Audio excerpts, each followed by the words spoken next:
Okay, guys, here we go. This is chapter 2, Jackie's reply back. I'm going to do chapter 2 and chapter 3. And then I'm calling it a day. I'm going to go and get a bit active and do some stuff around in the kitchen, waiting for Mark to get back home and things like that. So, here we go. Jackie's reply came out of the blue, to be honest. I never really expected to hear back from her. I thought maybe a member of her staff, like a secretary or something, may reply in a week or two. Getting her email had really lifted my spirits, and she wanted me to tell her my story of how I'd become a recluse and how and what I'd done to try and get better over the years. I scratched my head. This took some understanding. How could a lady of this calibre be interested in me and my life? So I continued to write to her daily with emails on my story and my progress and how and what I was doing to try and get myself well. The replies were so uplifting, compassionate and very, very understanding. I'd tell her what I'd done that day, like walking to the front door, maybe stepping outside, and she would share her amazing life and all the Hollywood gossip with me. And that's how she kept me, that's how she teased me into doing that little bit more.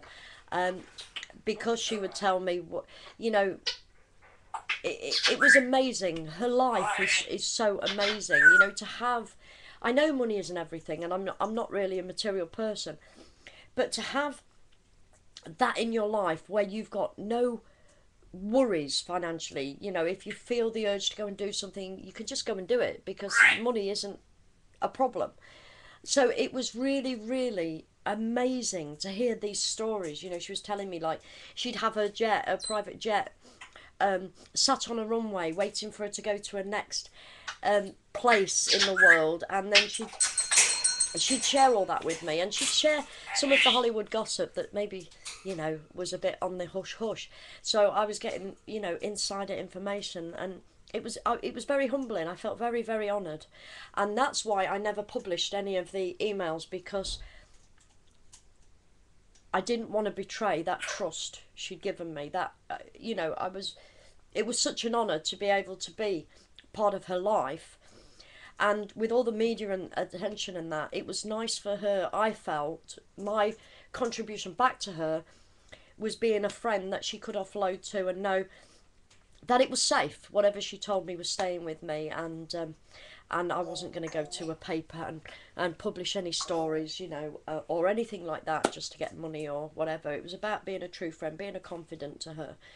That was my reward. I couldn't buy her anything or, you know, share the same lifestyle, but this was a little bit we could share together, if you understand.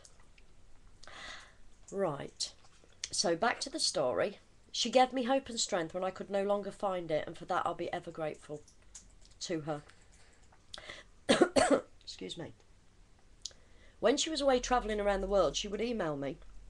She'd even take the time, guys, you know, when she was in Africa or Thailand or anywhere like that, she'd take the time in the evening to email me. That's how genuine a person she is, how amazing and beautiful and such an inspiration. And she'd also send me postcards to keep. So I had postcards from places around the world like Africa and things like that to keep as a reminder. I must admit, Jackie was then and still is to this day one of my heroes and a real people person with a huge heart. To this day I have kept every email Jackie has ever sent me, and believe me, there are a few. I have quite a few folders full, and one day maybe I'll let the world see them too. But for now they're a little bit too personal for me to share. But who knows? Watch this space. Maybe I'll feel comfortable one day to be able to share them with you, so you can get an insight to Jackie's world and what it's like to live in Hollywood, and share some of that gossip. Chapter 3. Oh, excuse me. I have been struggling with my panic attacks a bit this morning, with Mark not being here and me being on my own. And I've been sucking because I don't have extra strong mints now like I did normally back when I was started writing this book. I have now chocolate limes, and I swallowed wrong, so it's made me cough a bit. But it's all good. Right, chapter 3. The night I rang Jackie's home. We must have been emailing each other for about a year when she gave me her telephone number and asked me to give her a call. I'd never wanted anything more than a friendship from Jackie, and I was quite happy, or I would have been quite happy just emailing, you know, whenever she could find the time. So to get her private telephone number, it was exciting, but I was scared as well. With being a recluse for 15 years when I met Jackie, I'd lost all my friends through no understanding of mental illness problems and on their part, and being a people person, that I found to be the cruelest blow of all with this illness. But now it was okay. I finally had a friend again, someone to share my secrets with, someone I could trust, so life seemed to be somehow bearable again. Okay, back to the story. Getting an email asking me to ring her was so exciting yet scary. Exciting because I was about to ring Jackie Stallone's home, but scary because I hadn't talked to anyone, and especially a stranger on the phone, for a lot of years. The only people I spoke to were my family at this time. I must have picked up and put down the phone over 100 times before I finally got up the courage to dial her number. It began to ring and my heart started to pound ever so fast. I even remember having butterflies in my stomach, sweat on my forehead, and my whole body was trembling with fear. 1,000 things started going through my head as the phone rung, Jackie's end. What if I run out of things to say to her? Not like that's ever likely to happen. I can talk for the whole of the UK. But what after emailing her all these months, she finds me boring? Isn't it strange what goes through your head when you step out of your comfort zone? I guess your mind can be your best friend or your worst enemy sometimes. But I knew I had to do this. Don't ask me why. It was just like destiny was pushing me on. Jackie's answer phone kicked in, and I thought to myself, just breathe, it's okay. She wasn't there after all, so I could just leave a message. That would be job done, and yes, I was beginning to chicken out. But then, who wouldn't? I bet most normal people, if they were honest, would if they were given a celebrity's phone number and told to ring them any time. It's not something the girl next door will ever get used to being able to do.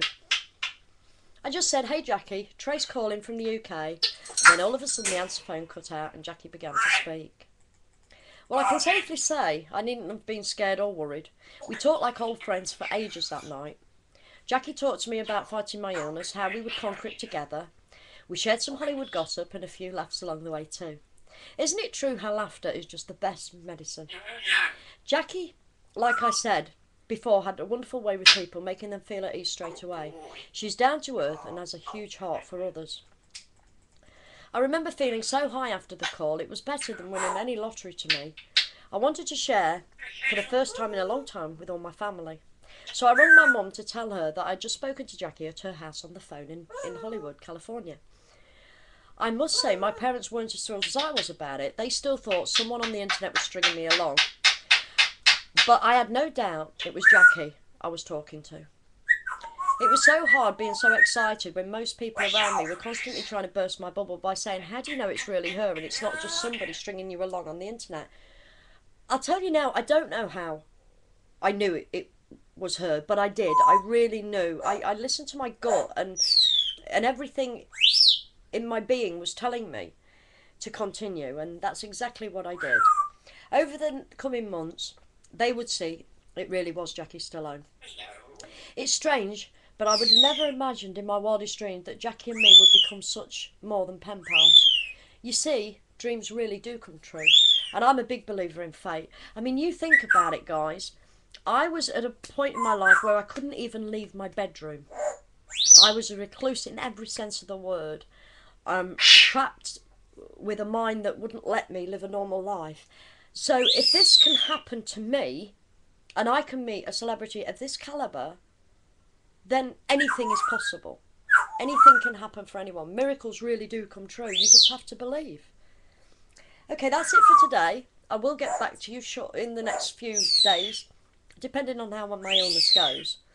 Because the hardest part I found with writing this book so far is going back through it all triggers. Some of the memories are good memories, but some of them are bad, so it does trigger my panic attacks.